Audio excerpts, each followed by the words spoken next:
কি হবে যদি তুমি আর কখনো না ঘুমাও? 0 ঘন্টা।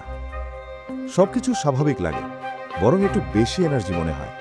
মস্তিষ্ক অ্যাড্রেনালিনে চলছে। 24 ঘন্টা।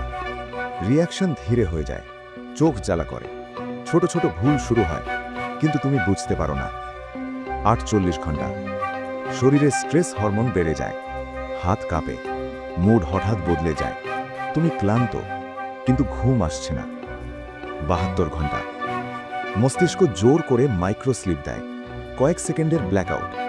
ছায়া নড়ছে মনে হয়, কিন্তু আসলে কিছুই না। 5 দিন। মেমোরি ভেঙে পড়ে, সহজ কথা বলাও কঠিন লাগে, রোগ প্রতিরোধ ক্ষমতা কমে যায়, হার্ট চাপে পড়ে। 7 দিন। বাস্তবতা বদলে যেতে শুরু করে, সন্দেহ, বিভ্রান্তি, স্বপ্ন আর বাস্তবের পার্থক্য বোঝা যায় না। 10 দিন। অর্গান কাজ করা বন্ধ করতে শুরু করে, মস্তিষ্ক আর টিকতে পারে না। শেষে শরীর সম্পূর্ণ বন্ধ হয়ে যায়।